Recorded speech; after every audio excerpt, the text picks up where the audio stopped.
ज्ञान हेतु मोह अंधकार नाशम विधाय नहीं देते शिखाही शमसुरधारी साधु उच्च अलापी सर्वभक्षी मतो बिना कोलम चापस्तेशम मुसलेन मा संस्कीरवी कुशैरी भविष्यति अश्वा शुभ्रुमः देवदत्तम जगतपति असीना साधु दमन महेष्टे गुरुवां शम ग्राम मुख्य से परमाय से महातिमम भनवे विष्णु यशस्व कल की प्रादुर्भविष्यति। झूमी खुशी से बादे बहारी जमीन पर, झूमी खुशी से बादे बहारी जमीन पर तशरीफ लाए रहमते बारी जमीन पर। आमद से मुस्तफा की अजब आया इनकलाब, आमद से मुस्तफा की अजब आया इनकलाब। है सजदा रेज बुत के पुजारी जमीन पर, है सजदा रेज बुत के पुजारी जमीन पर, है सजदा रेज बुत के पुजारी जमीन पर। और इस शेर को जरा देखें, सदका नबी के नूर का लेने के वास्ते, सदका नबी के नूर का लेने के वास्ते, सदका नबी के नूर का लेने के वास्ते उतरे मलक भी बन के भिखारी जमीन पर, उतरे मलक भी बन के भिखारी जमीन पर, उतरे मलक भी बन के भिखारी जमीन पर। और इस शेर को जरा देखो, जब मुस्तफा हलीमा की आगोश में गए, और जो दूसरा मिसरा बोलूंगा ना तो ऐसे तड़पोगे कि जैसे कोई आशिक नबी के इश्क में डूब के सुभान अल्लाह बोल रहा है। जब मुस्तफा हलीमा की आगोश में गए, जब मुस्तफा हलीमा की आगोश में गए, उड़ने लगी फिर उनकी सवारी जमीन पर, उड़ने लगी फिर उनकी सवारी जमीन पर, उड़ने लगी फिर उनकी सवारी जमीन पर। और इस शेर को जरा देखो, है जलवागर जमीन पर अल्लाह के हबीब, हैं जलवागर जमीन पर अल्लाह के हबीब, हैं जलवागर जमीन पर अल्लाह के हबीब। वो आसमान कैसे हो भारी जमीन पर, वो आसमान कैसे हो, वो आसमान कैसे हो भारी जमीन पर, वो आसमान कैसे हो भारी जमीन पर। और इस्लाह माशरा के ताल्लुक से शेर कि बदअमालियां है आजकल बामे उरूज पर, बदअमालियां है आजकल बामे उरूज पर। फिर जलजला न आए क्यों प्यारी जमीन पर, फिर जलजला न आए क्यों प्यारी जमीन पर। और एक दुआ कर दे रहा हूँ कि मौला करीम रहमत आलम का वास्ता, रब्बे करीम रहमत आलम का वास्ता, फितना फसाद ना हो हमारी जमीन पर, फितना फसाद ना हो हमारी जमीन पर। सरकारे दो आलम का ये फैजान है शमीम, सजदा रवा है हमको जो सारी जमीन पर, सजदा रवा है हमको जो सारी जमीन पर। हजरात, रबीउल अव्वल शरीफ का महीना शुरू हो चुका है, चाँद की रुयत हो चुकी है, ऐलान भी हो चुका है। हजरात मोहतरम, यही चाँद जब 1500 साल पहले जब यही चाँद निकला था तो जानते उस वक्त ऐलान हुआ था कि मुस्तफा जाने रहमत लिबासे बशरियत में तशरीफ ला रहे हैं 12 रबीउल अव्वल। और जब आज ये चाँद निकला है तो आशिकाने मुस्तफा के दिल में ये उमंग पैदा हो गया कि आने वाले 12 तारीख को रसूलुल्लाह की आमद का जलसा मनाएंगे, रसूलुल्लाह की आमद का झंडा लगाएंगे, रसूलुल्लाह के नाम पे नारे लगाएंगे, रसूलुल्लाह सल्लल्लाहु अलैहि वसल्लम का जिक्र करेंगे। और जिक्र करें क्यों ना, इसलिए कि अल्लाह ने पूरी कायनात को बनाया है। तो मेरे नबी के नूर के सदके में अगर नबी ना होते तो कुछ ना होता, नबी आए तो सब कुछ हुआ, नबी ना होते तो कुछ ना होता। ये जमीन बनाई गई तो नबी के नूर के सदके में, ये आसमान का शामियाना ताना गया, नबी के नूर के सदके में जर्रा जर्रा पैदा किया गया, नबी के सूरत ने, नबी के नूर के सदके में चाँद को चांदनी मिली है, नबी के नूर के सदक़े में सूरज को रोशनी मिली है, नबी के नूर के सदक़े में सितारों को ज़या मिली है, नबी के नूर के सदक़े में फूलों को महक मिली है, नबी के नूर के सदक़े में दरिया को रवानी मिली है, नबी के नूर के सदक़े में बुलबुल को चहक मिली है, नबी के नूर के सदक़े में हम पैदा किए गए, नबी के सदक़े रोज़ी मिलती है, नबी के सदक़े पानी मिलता है, नबी के सदक़े दाना मिलता है, नबी के सदक़े इज्जत मिल रही है, नबी के सदक़े शोहरत मिल रही है, नबी के सदक़े ताकत मिली है, नबी के सदक़े मकान मिला है, नबी के सदक़े। और मेरे साथ मिलके कह दो जन्नत मिलेगी तो मेरे नबी के सदक़े में। सुभान अल्लाह, सुभान अल्लाह, सुभान अल्लाह, वाह वाह वाह। इस फेर में मत रहना, इस फेर में मत रहना कि सजदे में मिलेगी, अरे जन्नत मेरे सरकार के सदक़े में मिलेगी, जन्नत मेरे सरकार के सदक़े में मिलेगी। और क्यों बनती हो बाजार की जीनत मेरी बहनों, क्यों बनती हो बाजार की जीनत मेरी बहनों, इज्जत तो कसम से तुम्हें पर्दे में मिलेगी, इज्जत तो कसम से तुम्हें पर्दे में मिलेगी। मेरे नबी तशरीफ ला रहे हैं तो नबी की आमद का जिक्र आज मैं आपको, क्योंकि जब मैं जैसे आया मौलाना अल्लामा फरीद सिद्दीकी साहब जो माशाअल्लाह बहुत अच्छे खतीब हैं और लोग इनकी तकरीर को पसंद करते हैं, मैं खुद ही पसंद करता हूँ। हजरत मोहतरम तो इन्होंने कहा कि हजरत चूंकि महीना शुरू हो चुका है और सरकार की आमद के ताल्लुक से जो गैरों को अपनी किताबों में लिखा है जरा उस हवाले से बयान कर दीजिएगा। तो हजरत आप पूरा कुरान पढ़ते चले जाइए, कुरान का कोई ऐसा पारा नहीं है जिसमें मेरे मुस्तफा का जिक्र ना हो। सुभान अल्लाह। कुरान पढ़ते जाइए, मुस्तफा का जिक्र देखते जाइए। लेकिन आप जरा देखिए कुरान और हदीस में तो मौजूद, लेकिन इसके अलावा दुनिया में जितने मजहब हैं और मजहबों की जितनी किताबें हैं हर किताब में मेरे मुस्तफा का जिक्र मौजूद है। हजरत मोहतरम अगर ये चंद लोग होते और मैं अगर इस तरह बोल देता तो आप सोचते कि मौलाना साहब चाहे जिससे बोल के चले जाएंगे, लेकिन आप जानते हो सोशल मीडिया का जमाना है, कोई बात बंद कमरे में कह दो वो भी बात पूरी दुनिया में फैल जाया करती है। हजरत आप जरा देखिए दुनिया में जितने मजहब हैं और मजहब की किताबें हैं हर किताब में मेरे पैगम्बर का जिक्र मौजूद है, नबी का तज़किरा लिखा हुआ है। आप जरा देखिए, जैसे आप देखिए हमारे जो बिरादरान वतन है, हिंदू बिरादरान है, उनकी जो मजहबी किताब है ऋग्वेद, यजुर्वेद, अथर्ववेद, सामवेद, इसमें मेरे मुस्तफा का जिक्र मौजूद है। इसके अलावा पुराण है, 18 पुराण है, 18 पुराणों में कल की पुराण में मेरे नबी का जिक्र मौजूद है, भागवत पुराण में मेरे नबी का जिक्र मौजूद है, संग्राम पुराण में मेरे नबी का जिक्र मौजूद है, भविष्य पुराण में मेरे नबी का जिक्र मौजूद है। अभी अभी मैं आपको उनकी इबारत को संस्कृत को पढ़ करके बताऊंगा कि कैसे मेरे मुस्तफा का जिक्र है। और हजरत मोहतरम और आगे बढ़िए,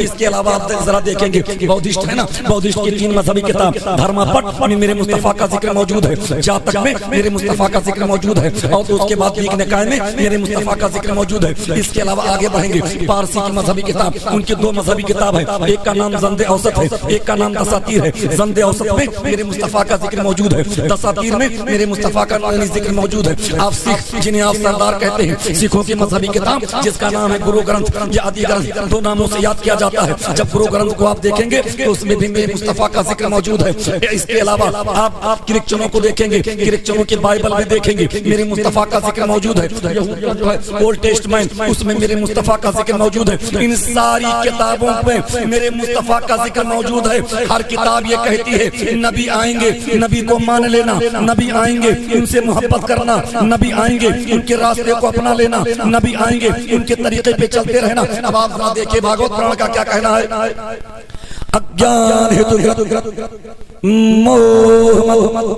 अंधकार नाशम विधायन ही रंग शिकाही शमसुरधारी साधु उच्च अलापी सर्वभक्षी मतोम बिना कोलम चापस्तेशम मुसलेन मा संस्कीरवी कुशैरी भविष्यति अश्वाशुग्रुमः देवदत्तम जगतपति असीना साधु दमन नष्टे गुरुवां शम शम ग्राम मुख्य से परमाय से महातिमम भनवे विष्णु यशस्व कल की प्रादुर्भविष्यति। अरे भाई कहीं हमको दूसरा ना समझ लीजिएगा कि मौलाना साहब को क्या हो गया। हाँ कि बोले मौलाना फरीद साहब किसको पकड़ लाए।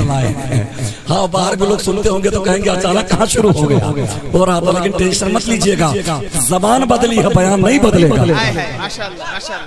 जबान तो कोई भी बोली जा सकती है लेकिन बयान तो नबी का होगा, बयान तो रहमत आलम का होगा, बयान तो नूरे मुजस्सम का होगा, बयान तो नबियों के नबी का होगा। सुभान अल्लाह। और बयान तो ताजदारों के ताजदार का होगा।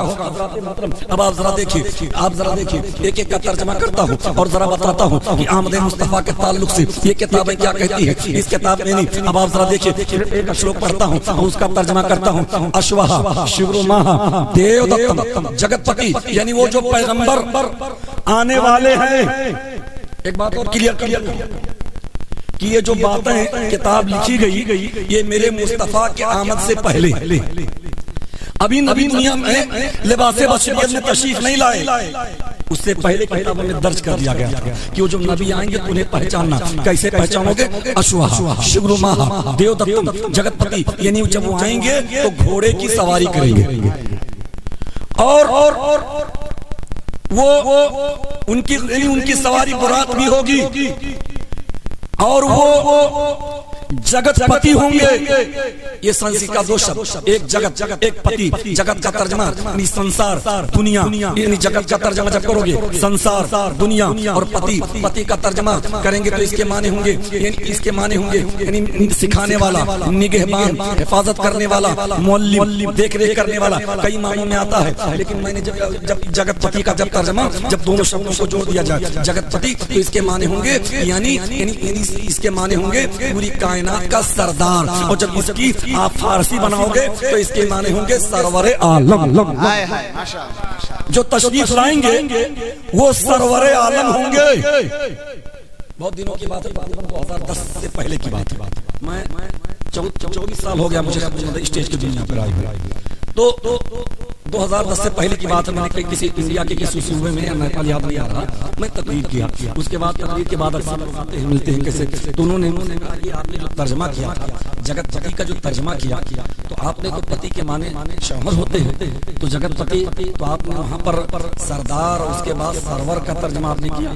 तो मैंने कहा एक लफ्ज का कई माने होते हैं, तो कहा पति ही आएगा, पति का तर्जमा शौहर ही आएगा। तो मैंने कहा जब पति का तर्जमा शौहर ही आएगा तो राष्ट्रपति का तर्जमा क्या होगा? कहा यार तो बड़ा गड़बड़ हो गया। मैंने कहा क्या हो जाएगा? तो कहा हाँ यार आप लगता है पढ़े लिखे हो। तो मैंने कहा क्या समझे कि इसे मैं कहीं से सुन करके आके बोल रहा हूँ, हो जाता मतलब। तो आप जरा देखिए, और लोग समझते नहीं, लोग मतलब जान नहीं पाते। अब आप जरा देखिए, अश्व महादेव दत्तम जगतपति, यानी फरिश्ते के जरिए उनको बुराक दिया जाएगा, उसी की वो सवारी करेंगे और वो जो पैगंबर आएंगे उनके जिस्म से भीनी भीनी खुशबू आएगी। ये उस किताब के हवाले से कि उन्हें पहचानोगे कैसे, उनके बदन से जो पसीना निकलेगा उस पसीने से बदबू नहीं खुशबू आएगी। हजरात मोहतरम, इस वक्त आप जायजा लीजिए, पूरी दुनिया की आबादी 8 अरब से ज्यादा हो चुकी है। 8 अरब वाले आबादी में देखें, कोई भी ऐसा व्यक्ति, कोई भी ऐसा इंसान, कोई भी ऐसा मानो आपको नहीं मिलेगा कि जिसके जिस्म से पसीना निकले तो पसीने से खुशबू आवे। नहीं, यानी अदना हो, आला हो, अमीर हो, गरीब हो, छोटा हो, बड़ा हो, दौलतमंद हो, तलाश हो, किसी के भी जिस्म से पसीना निकलता है तो पसीने से बदबू ही आती है, खुशबू नहीं आती है। सिर्फ एक शख्सियत, एक ज़ाते गिरामी जिनके बदन से पसीना निकलता था तो पसीने से खुशबू आती थी, वो कौन है? वो है मेरे नबी, वो है रहमत आलम, वो है नूरे मुजस्सम, वो है नबियों के नबी, वो है ताजदारों के ताजदार। और इसी हवाले से मैं आपको बताता हूँ, मुस्लिम शरीफ की हदीस है, मफहूम हदीस आपके सामने पेश करता हूँ। जब हम सहाय सित्ता बोलते हैं ना तो हदीस की 6 किताबें मुराद होती है, बुखारी शरीफ, मुस्लिम शरीफ, अबू दाऊद शरीफ, तिरमिजी शरीफ, इब्न माजा शरीफ, नसई शरीफ, ये हदीस की 6 किताबें मुराद होती है। तो जो दूसरे नंबर पर है ना, पहला नंबर हदीस में बुखारी शरीफ का है, दूसरे मुस्लिम शरीफ का है। तो मुस्लिम शरीफ के हवाले से आप जरा देखिए, एक सहाबिया है जिनका नाम उम्मे सुलैम रज़ियल्लाहु ताला अन्हा है। वो सरकार की बारगाह में आती है और उसके बाद आका करीम सल्लल्लाहु अलैहि वसल्लम आराम फरमा रहे हैं, आका की बारगाह में आती है और मेरे आका के जिस्म अक़दस से जो पसीना शरीफ निकल रहा था वो शीशी में इकट्ठा करने लगी, शीशी में इकट्ठा करने लगी। मेरे आका ने पूछा, ए उम्मे सुलैम, ये पसीना इकट्ठा कर रही हो, इसको क्या करोगी? तो हज़रत उम्मे सुलैम ने जवाब दिया, या रसूल अल्लाह, जब लड़कियां दुल्हन बनेंगी और खुशबू की जरूरत पड़ेगी तो उसे लगा लिया जाएगा। या रसूल अल्लाह, मुझको अंबर में इतनी खुशबू नहीं है, बेला चमेली में इतनी खुशबू नहीं है, अरे दुनिया के किसी भी फूल में इतनी खुशबू नहीं है या रसूल अल्लाह जितनी खुशबू आपके पसीने में है, आपके पसीने में है। और आती है कि जब लगा दिया जाएगा तो दुल्हन महक जाएगी, जिस डोली में बैठेगी वो डोली भी महक जाएगी, और जिस घर में जाएगी वो घर भी महक जाएगा, और उससे जो बच्चे पैदा होंगे वो बच्चे भी महक जाएंगे, सारी नस्लें महक जाएंगी। क्या महकते हैं महकने वाले, क्या महकते हैं महकने वाले, मुंह पे चलते हैं भटकने वाले।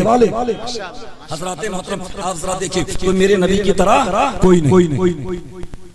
आका तशरीफ ला रहे हैं और आने से पहले दुनिया की हर धर्म की किताब मुस्तफा के आमद का जिक्र कर रही है। सुभान अल्लाह। नबी का तज़किरा,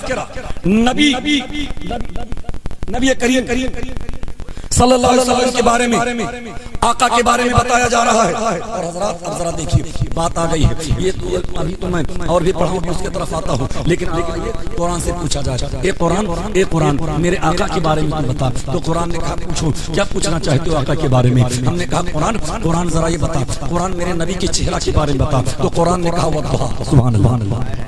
हमने कहा कुरान नबी के सीने अक़दस के बारे में बता। तो कुरान ने कहा लम नशरह लका सदरक। हमने कहा कुरान नबी प्यारे नबी के प्यारे नबी सल्लल्लाहु अलैहि वसल्लम के शहर के बारे में बता। तो कुरान ने कहा अल्लाह बिहाज़ल बलद। मैंने कहा कुरान नबी के सफर के बारे में बता। तो कुरान ने कहा सुब्हानल्लाज़ी असरा। मैंने कहा कुरान नबी के प्रवास के बारे में बता। तो कुरान ने कहा कावा कौसैन औ अदना। हमने कहा कुरान कि नबी का काम बता। तो कुरान ने कहा वमा अरसलनाका इल्ला काफ़तन लिन्नासि बशीरन व नज़ीरा। हमने कहा कुरान रसूल का नाम बता। तो कुरान ने कहा मोहम्मद रसूलुल्लाह। हमने कहा कुरान नबी की रिसालत बता। तो कुरान ने कहा या अय्युहर रसूल। हमने कहा कुरान नबी की नबूवत बता। तो कुरान ने कहा या अय्युहन नबी। हमने कहा कुरान नबी की यतीमी बता। तो कुरान ने कहा ववजदका दाल्लन फहदा। हमने कहा कुरान नबी की रहमत बता। तो कुरान ने कहा वमा अरसलनाका इल्ला रहमतल लिल आलमीन। हमने कहा कुरान नबी का दरूद बता। तो कुरान ने कहा इन्नल्लाह मलाइकतहु युसल्लूना अलन नबी या अय्युहल्लज़ीना आमनू सल्लु अलैहि वसल्लिमू तस्लीमा। बस बोलो और दिल लगा के बोलो। तो मैं जिस आयत करीमा को अपनी तकरीर का मौज़ू सुखन बनाया, अल्लाह रब्बुल इज्जत इरशाद फरमाता है कुल या अय्युहन नास इन्नी रसूलुल्लाहि इलैकुम जमीया। फरमा दो महबूब ए लोगो मैं तुम सब की तरफ अल्लाह का रसूल। इसको समझ लीजिएगा, इसलिए कि बहुत सारे लोग आपसे मिलते हैं, पूछने वाले, तराज करने वाले। हम लोगों से कि हम लोग मिलेंगे तो मजमेआम में कहीं आप होटल बैठे तो कोई ना कोई पूछ लेता आपका दोस्त है बात कैसा कैसे। तो सुनो जब भी बात आए तो उनसे कहो कि हम जिस पैगंबर का कलमा पढ़ते हैं वो पैगंबर सिर्फ मेरे ही नहीं पूरी कायनात के पैगंबर बन के एक बहुत सिख बिरादरी के एक बहुत बड़े शायर थे जिनका नाम था कुंवर महेंद्र सिंह बैदी साहब। उन्होंने एक शेर कहा और इसी शेर पर उस नातिया मुशायर में सबसे बड़ा अवार्ड उन्हीं को दिया गया। जानते हो शेर क्या था? उन्होंने एक शेर कहा था कि इश्क हो जाए किसी से कोई चारा तो नहीं। इश्क प्यार मोहब्बत प्रेम इश्क हो जाए किसी से कोई चारा तो नहीं। इश्क हो जाए किसी से कोई चारा तो नहीं। सिर्फ मुस्लिम का मोहम्मद पे इजारा तो नहीं। यानी सिर्फ मुसलमानों सिर्फ तुम्हारे ही नबी नहीं है, वो नबी सबके है। सुभान अल्लाह। और अल्लाह के नबी सबके लिए नबी बन के तशरीफ लाए। कुरान ने कहा कुल या अय्युहन नास ए लोगो।